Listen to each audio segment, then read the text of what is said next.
कुछ लोगों की पूरी जिंदगी गुजर जाती है, बुढ़ापा आ जाता है, जिंदगी के आखिरी पड़ाव में आकर भी उनकी वासनाएं कम होने का नाम नहीं लेती।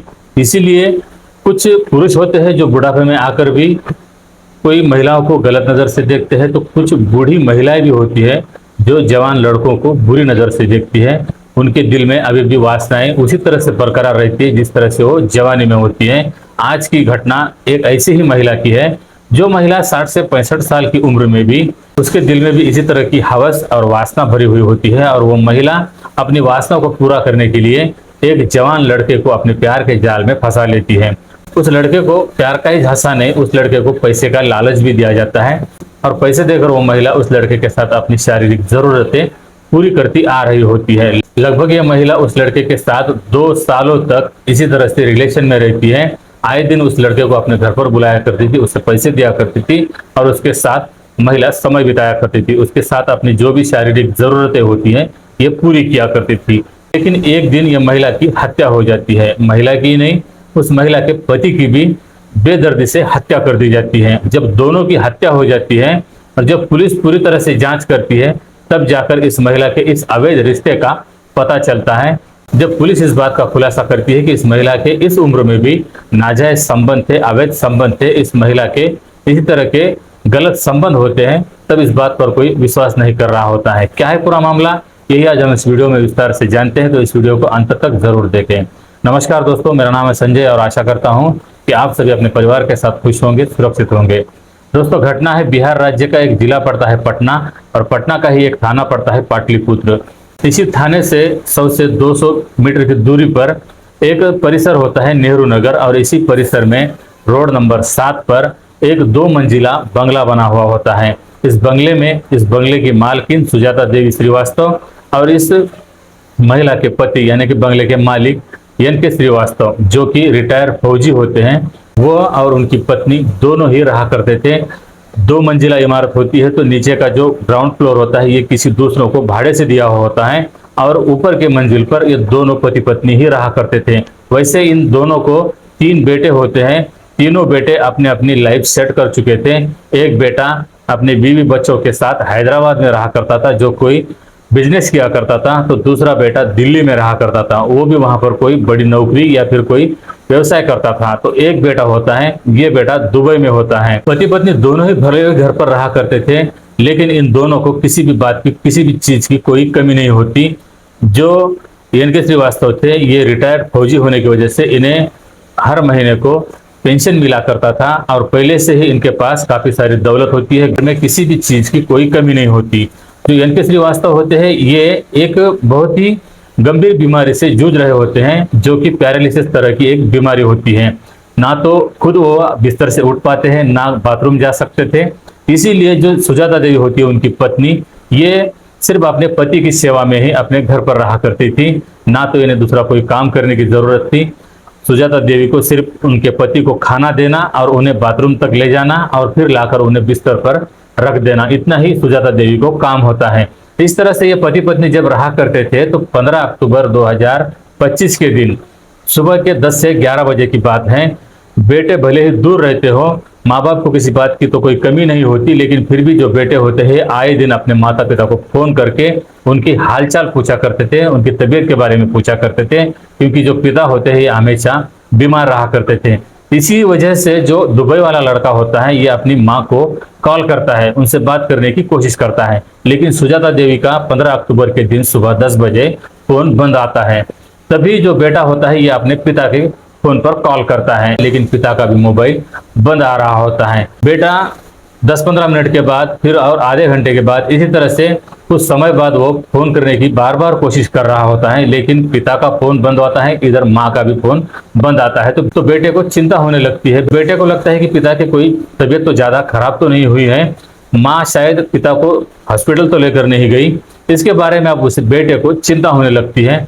बेटा जो होता है बार बार अपने मम्मी पापा को फोन करने की कोशिश कर रहा होता है, लेकिन माता पिता का फोन उसका बंद आ रहा होता है। तभी जो बेटा उन्हीं के घर के आगे एक अपार्टमेंट होता है, उसमें एक सिक्योरिटी गार्ड होता है, उस सिक्योरिटी गार्ड को कॉल करता है और उससे कहता है कि भैया मेरे माता पिता का फोन मोबाइल जो है बंद आ रहा है, और मुझे उनकी चिंता हो रही है। मेरे पिता हमेशा बीमार रहते हैं, इसीलिए आप मेरा एक काम कीजिए, आप आपका मोबाइल ले जाकर मेरे माता पिता से मेरी बात करा दीजिए। जो सिक्योरिटी गार्ड होता है वो कहता है कोई बात नहीं, मैं अभी जाकर आपके माता पिता से बात करा दूंगा। साथी से कह के वो सुजाता देवी के मकान पर चला जाता है।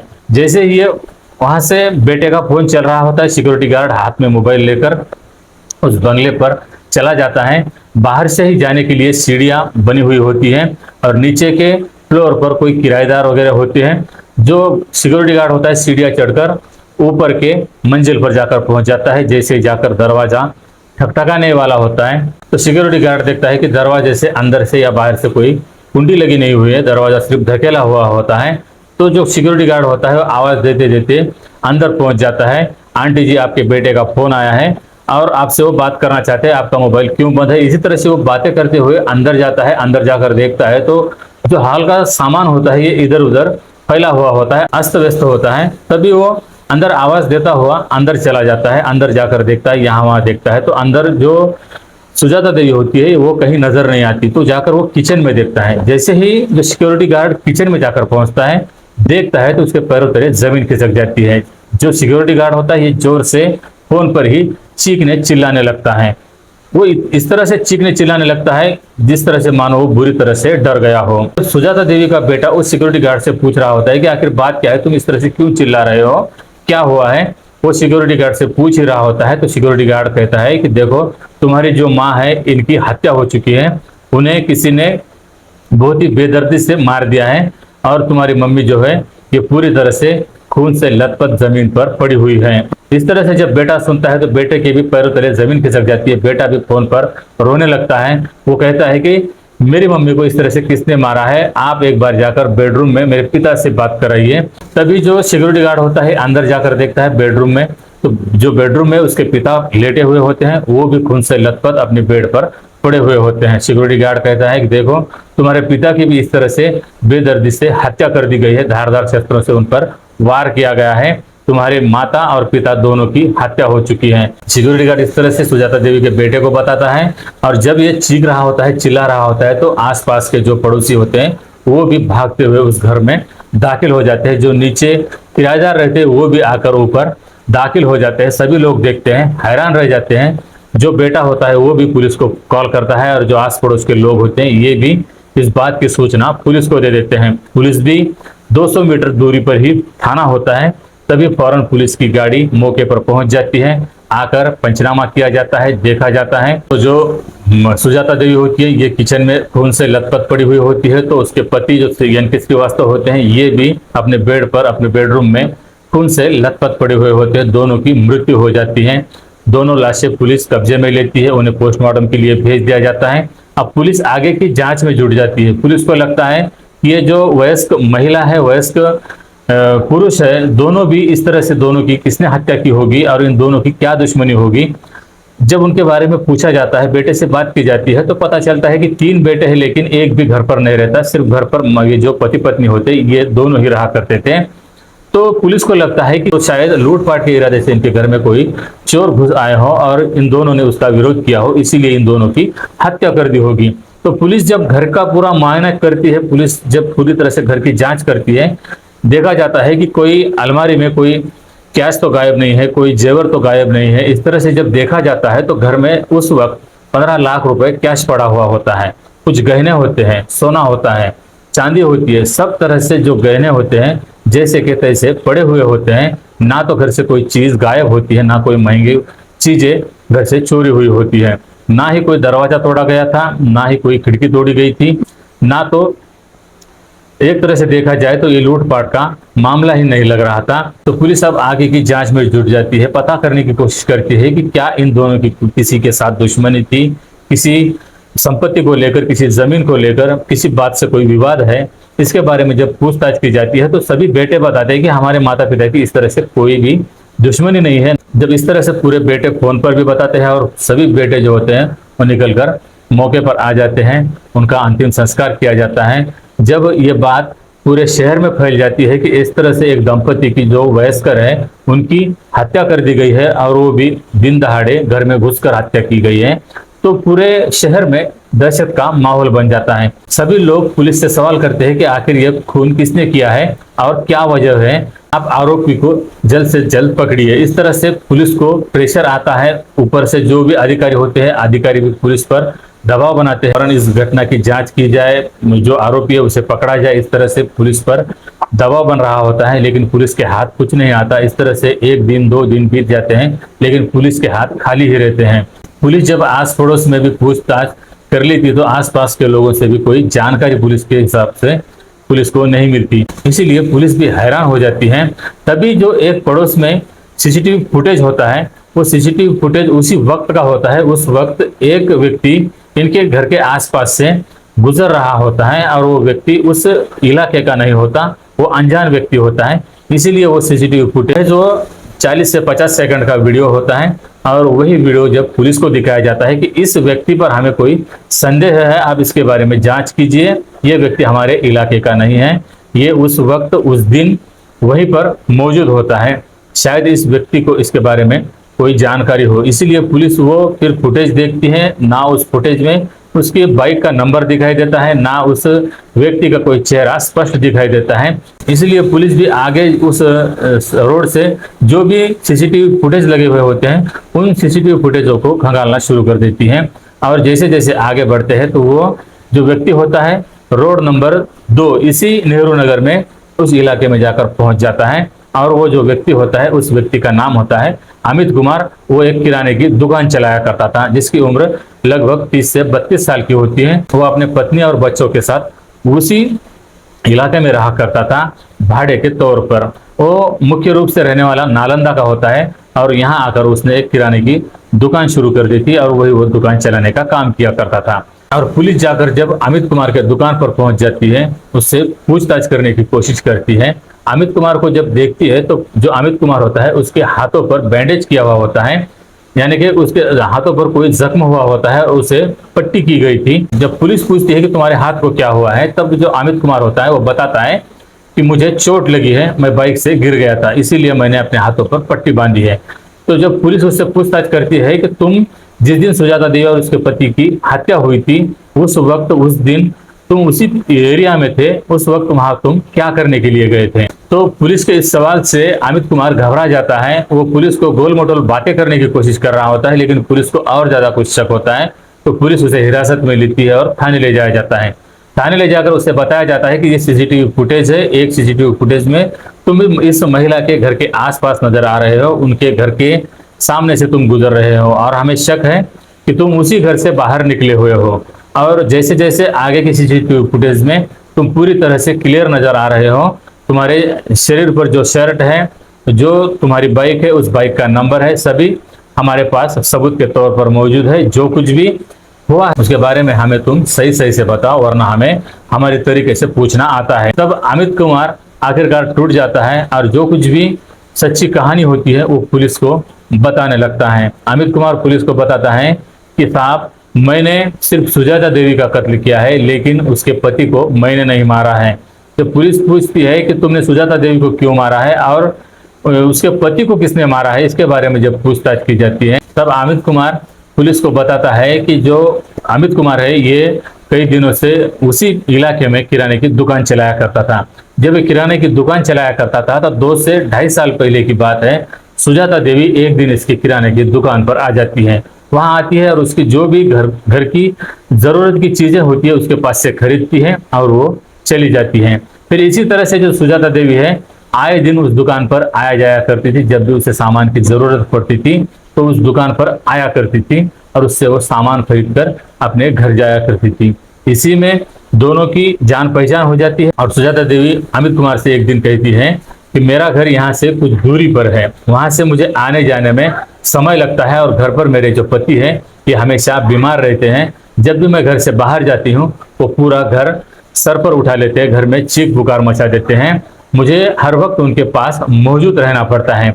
इसीलिए तुम मेरा एक काम किया करो, जब भी मुझे जरूरत पड़ेगी तो मैं तुम्हें फोन कर दिया करूंगी, तो तुम मेरी जरूरत का सामान मेरे घर पर लाकर दिया करो और जो कुछ भी तुम्हारे सामान के पैसे होंगे मैं तुम्हें तो दूंगी, लेकिन ऊपर से भी मैं कुछ तुम्हें खर्चे पाने के लिए रुपए भी दूंगी। तो मेरा एक काम किया करो, अमित कुमार भी कहता है कि एक बुजुर्ग महिला है, इस तरह से कोई उसकी समस्या होगी, तो इसीलिए अमित कुमार उस महिला को हाँ कर देता है और अपना मोबाइल नंबर उस महिला को दे देता है।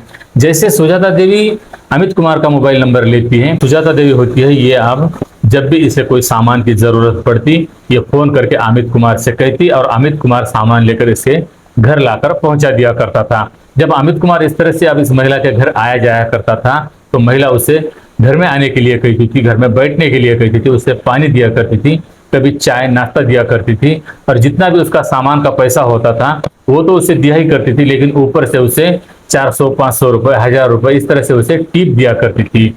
अमित कुमार देखकर हैरान हो जाता था कि मेरे सामान के तो इतने पैसे नहीं हुए हैं, आप ऊपर से मुझे इतने सारे पैसे क्यों दे रही हो। तो महिला कहती थी कि पैसे की तो मेरे पास कोई कमी नहीं है बेटा, लेकिन तुम मुझे वक्त पर लाकर देते हो, ये बहुत बड़ी बात है, इसीलिए मैं तुम्हें मेरे दिल से, मेरी खुशी से दे रही हूँ, ये तुम रख लेना। इस तरह से जो महिला होती है उसे ऊपर से पैसे दिया करती थी। अब अमित कुमार को भी एक तरफ से उसके मन में भी लालच आ जाता है, उसे भी लगता है कि ये महिला तो बहुत काम की निकली, इस महिला को जब भी कोई चीज की जरूरत पड़ती है उसे लाकर दिया जाए तो ये महिला ऊपर से ढेर सारे पैसे भी देती है। इसी तरह से अमित कुमार अब इस महिला के फोन की भी राह देखा करता था। जब भी इस महिला का फोन आया करता था तो जो अमित कुमार होता था ये फौरन ही उसका सामान लेकर उसके घर पहुंच जाया करता था। महिला अब धीरे धीरे उसके साथ इस तरह से संपर्क में आ जाती है। जब भी अमित कुमार घर पर आया करता था उससे कई सारी बातें किया करती थी, उसके पास उससे सटी हुई जाकर बैठा करती थी, और इतना ही नहीं उससे अब दिल खोलकर बातें किया करती थी। उसके पर्सनल लाइफ के बारे में उससे पूछा करती थी, अपने पर्सनल लाइफ के बारे में उससे बताया करती थी। और इतना ही नहीं, इतनी 60 से 65 साल की महिला होकर एक तरह से उसके साथ ये अश्लील तरह की बातें किया करती थी कि तुम अपनी पत्नी के साथ कितनी देर समय बिताते हो, तुम्हारी पत्नी कैसी है, इसके बारे में वो अलग अलग तरह से अश्लील तरह से उससे बात किया करती थी। अमित कुमार शुरुआत में तो थोड़ा सा महिला को कुछ बताने में संकोच करता है, लेकिन अमित कुमार को भी लगता है कि महिला भी इसी तरह की है। अमित कुमार भी उस महिला से उसी तरह से फिर बातें करने लगता है। महिला एक दिन उसे सीधे तौर से कह देती है कि देखो मेरे भी पति घर में पड़े हुए होते हैं, लेकिन मेरी शारीरिक जरूरतें पूरी कर नहीं पाते, तो क्या तुम मेरी इसमें मदद कर सकते हो, मैं इसके बदले तुम्हें पैसे भी दिया करूंगी। जब इस तरह से महिला अमित कुमार को खुला न्योता देती है तो जो अमित कुमार होता है ये तो छोटे से सामान ला कर देने पर कई सारे रुपए लेकर जाया करता था, लेकिन अब इस महिला का अगर ये काम किया जाए महिला इसकी पूरी मुट्ठी में आ सकती थी। इसीलिए अमित कुमार भी महिला को मना ना करते हुए उस महिला के साथ शारीरिक संबंध में आ जाता है। जब एक दो बार इस तरह से दोनों में संबंध हो जाते हैं तो ये महिला को एक तरह से मानो उस लड़के का चस्का लग जाता है, और आए दिन जब इस महिला को मौका मिलता था, मौका तो इस महिला को हर वक्त मिला करता था, क्योंकि घर पर पति होता था, वो भी अपने कमरे में पड़ा हुआ होता था, उसे एक बार खाना दिया तो जो पति होता है ये अपने बेड पर पड़ा रहता था। इसी का मौका देखकर ये जो महिला होती है आए दिन अमित को घर पर बुलाया करती थी, उसके साथ समय बिताया करती थी, घंटों दोनों बैठकर समय बिताया करते थे। जो भी इस महिला की ख्वाहिशें होती थी अमित कुमार से वो पूरी करवा लेती थी। जब दोनों कुछ देर तक इस तरह से बात किया करते थे तो जो घर में उस महिला का वयस्कर जो पति होता है उसे कुछ ना कुछ शक होने लगता है। वो कहता है कि अमित कुमार इतनी देर तक तुम्हारे साथ क्या बात करता है और तुम अमित कुमार से इतनी देर तक क्यों बात करती हो, जो भी वो सामान लाता है उससे ले लिया करो और उससे पैसे देकर घर से निकाल दिया करो। इस तरह से जो पति होता है इसका कहना होता है, लेकिन महिला उस लड़के के बहुत करीब आ चुकी थी, उसके साथ वो समय बिताया करती थी। जो बूढ़ा जो पति होता है इसकी बातों पर महिला ध्यान न देते हुए इसी तरह से 2 सालों से अमित कुमार के साथ रिलेशन में ही रहती है। लेकिन इसी तरह से एक दिन यानी कि 15 अक्टूबर की सुबह को अमित कुमार को यह महिला उसी तरह से बुलाती है। उसे हर वक्त यह महिला कुछ खाने पीने के लिए भी दिया करती थी, ऊपर से पैसे भी दिया करती थी। अमित कुमार को सिर्फ एक फोन करने की देरी होती है तभी अमित कुमार इस महिला के घर पर हाजिर हो जाता था। 15 अक्टूबर 2025 के दिन भी इसी तरह से सुबह सुबह अमित कुमार इस महिला के घर में दाखिल हो जाता है, सामान लाने के बहाने से आया करता था। और जो लड़का होता है ये एक 30 से 32 साल का होता है और जो महिला होती है 60 से 65 साल की होती है, इसीलिए इन दोनों पर कोई शक भी नहीं किया करता था। और वैसे भी जो पति पत्नी है ये आए दिन घर में छोटी मोटी बातों से जो उसका पति होता है ये घर में वाद विवाद करता था, झगड़े किया करता था। पति पत्नी में आए दिन इस तरह से वाद विवाद हुआ करते थे। तो जो आसपास के जो लोग होते इन्हें भी पता था कि इन दोनों के पति पत्नी के इसी तरह से झगड़े हर रोज हुआ करते हैं, इसीलिए इन दोनों पर कोई ज्यादा ध्यान भी नहीं दिया करता था। तो उस दिन भी 15 अक्टूबर के दिन ये सुजाता देवी और अमित कुमार इसी तरह से साथ समय बिता रहे होते हैं।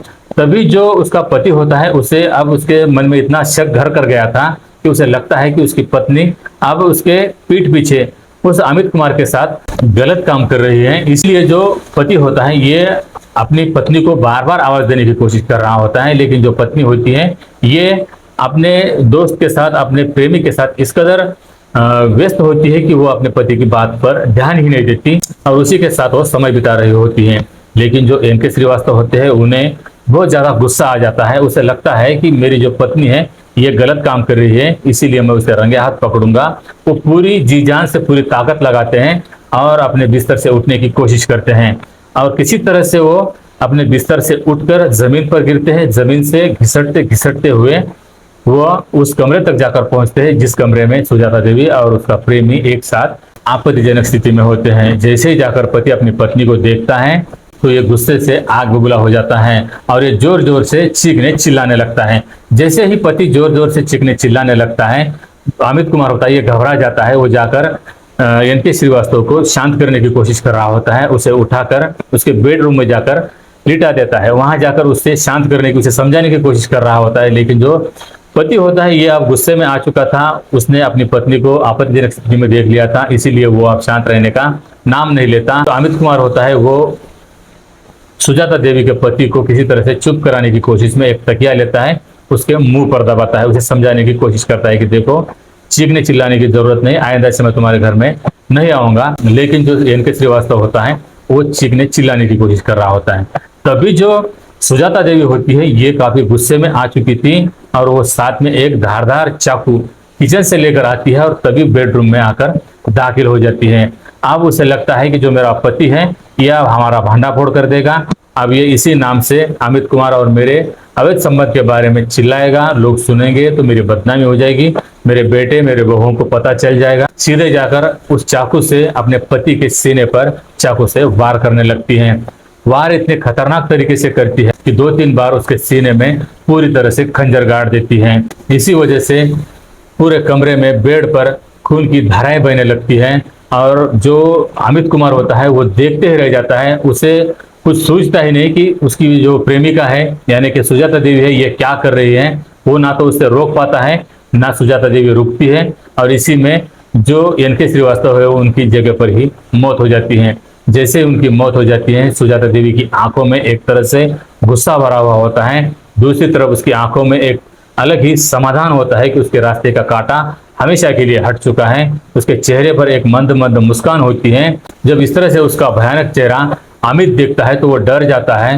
वो सोचता ही रह जाता है कि आखिर इस बुढ़िया ने इस बूढ़े को इस तरह से मार दिया है, अब मुझे जाकर जेल में बैठना होगा। इसी सोच की वजह से जो अमित कुमार होता है वो हक्का बक्का रह जाता है। लेकिन सुजाता देवी अब इस तरह से सुकून महसूस करती है, ना तो उसे इस बात पर कोई पछतावा होता है कि उसके पति की मृत्यु हुई है, बल्कि अपने पति को उसने रास्ते से खुद अपने हाथों से हटाया था। इसीलिए वो अमित से कहती है कि देखो अब अपने रास्ते का कांटा हमेशा के लिए हट चुका है। इस तरह से वो सीधे अमित से बात करती है और उससे कहती है कि डरने की बात नहीं है, मैं कोई ना कोई बहाना कर दूंगी और हम दोनों पर कोई शक भी नहीं करेगा, तुम यहाँ से चले जाना, मैं बाकी सब संभाल लूंगी। अमित से जब वो कह रही होती है लेकिन अमित को उस महिला पर विश्वास नहीं होता, क्योंकि इस तरह से बेदर्दी से हत्या कर दी गई थी। अब इसकी पूरी तरह से पुलिस जांच होनी तो तय होती है। जब पुलिस पूरी तरह से जांच करेगी तो महिला पकड़ी जाएगी और महिला जब पकड़ी जाएगी तो वो सीधे तौर से मेरे और उस महिला के अवैध संबंध के बारे में बताएगी और महिला ने भले ही इसकी हत्या कर दी हो लेकिन मेरा उसका साथ देने में मैं भी पकड़ा जाऊंगा, उसमें उसके साथ बराबर का दोषी पाऊंगा तो मुझे भी मेरे बीवी बच्चों को छोड़कर जेल में जाकर बैठना होगा। ये अमित कुमार पूरी तरह से सोच लेता है। अब अमित कुमार को डर लगने लगता है, महिला पर उसे विश्वास नहीं होता। महिला भले ही उसे बचाने की कोशिश करेगी लेकिन पुलिस तो पुलिस होती है। जब वो अपनी तरीके से इस महिला से पूछताछ करेंगे तो महिला मेरा नाम जरूर बताएगी, इतना अमित को पता होता है। इसलिए अमित अब सोच लेता है कि अब जिस तरह से महिला ने अपने पति की तो हत्या कर दी, अब इस महिला को भी इसी तरह से चुप कराना होगा, नहीं तो मैं भी अब इसमें जरूर फंस सकता हूँ। इसीलिए अमित कुमार अब अपने मन में ही सोच लेता है। जो सुजाता देवी होती है वो वही चाकू लेकर किचन में पहुंच जाती है। किचन में जाकर वही चाकू वो बेसिन में धो रही होती है। उसके चेहरे पर एक अलग ही तरह की मुस्कान होती है। ना तो कोई उसके चेहरे पर दुख होता है, ना ही कोई पश्चाताप होता है, ना ही कोई डर होता है। अमित कुमार जाकर उस महिला को देख रहा होता है और महिला को इस तरह से वो बेखौफ देखता है, तो वो अब सोच लेता है कि इस महिला की मुझे हत्या करनी होगी, तभी मैं इस पूरे मामले से छुटकारा पा सकता हूँ। इसीलिए अमित कुमार उस महिला के पास जाता है। पास जाकर उस महिला को बात करने की कोशिश कर रहा होता है। महिला उससे कहती है कि तुम बेफिक्र हो जाओ, तुम यहाँ से चले जाओ, मैं पूरी बात संभाल लूंगी। ये महिला इस तरह से बात कर ही रही होती है कि जो अमित कुमार होता है ये एक वहीं पर एक मूसल पड़ा हुआ होता है, जो कि मसाला पीसने का मूसल होता है, वही मूसल उठाता है और उस महिला के सर पर मार देता है। जैसे ही सर पर मारता है महिला नीचे जमीन पर गिर जाती है और जैसे ही गिर जाती है तो उसका ये गला दबाने की कोशिश कर रहा होता है, लेकिन महिला उसके हाथ को काट लेती है। महिला चिल्लाने की कोशिश करने वाली होती है। ये उसका मुंह अपने हाथों से बंद करने की कोशिश कर रहा होता है, लेकिन महिला बार बार उसके हाथों पर काटती है। तभी ये वही चाकू लेता है और वही चाकू से उस महिला का गला रेत देता है और वही चाकू से इस महिला को सीने में घोंपने लगता है। तभी यह महिला तड़प तड़प कर मौके पर ही दम तोड़ देती है और उसके बाद जो अमित कुमार होता है ये वहां से अपने जो भी कपड़े पर खून लगा हुआ होता है वो साफ करता है और वहां से किसी तरह से भागने में कामयाब हो जाता है। लेकिन जब पूरी तरह से पुलिस पूछताछ करती है, पता लगाती है, सीसीटीवी फुटेज खंगाले जाते हैं, तो पता चलता है कि अमित कुमार उसके घर से निकला हुआ है और वो वहीं से उसके घर से जा रहा होता है। इसी एक प्रूफ की वजह से अमित कुमार को जब हिरासत में लिया गया, उससे पूछताछ की गई, तो अमित कुमार ने पूरी जो कहानी है पुलिस को बताई और पुलिस ने जब पूरी तरह से जांच करके इस घटना का खुलासा किया तो किसी को विश्वास नहीं हो रहा था कि एक 60 से 65 साल की महिला एक 30 से 32 साल के लड़के के साथ इस तरह के अवैध संबंध में थी, जिसका नतीजा महिला अपने ही पति को मार देती है और पति के खून से बचने के लिए जो उसका प्रेमी होता है उस महिला की भी हत्या कर देता है। तो अब जो अमित कुमार है उस पर मुकदमा दर्ज करके पुलिस ने उसे जेल भेज दिया है। तो दोस्तों इस पूरी कहानी को आप लोगों को सुनाने का उद्देश्य किसी की भावनाओं को आहत पहुंचाना या किसी को बदनाम करना नहीं है, बल्कि ऐसी घटनाओं से आप लोगों को सचेत करना है, सावधान करना है। इस घटना के बारे में आपकी क्या राय है ये कमेंट में जरूर बताएं। अगर ये वीडियो, ये जानकारी आप लोगों को पसंद आई हो तो इस वीडियो को लाइक और चैनल को सब्सक्राइब जरूर करें। मिलते हैं एक ऐसी ही अगली वीडियो में, तब तक अपना ख्याल रखना। जय हिंद, जय भारत।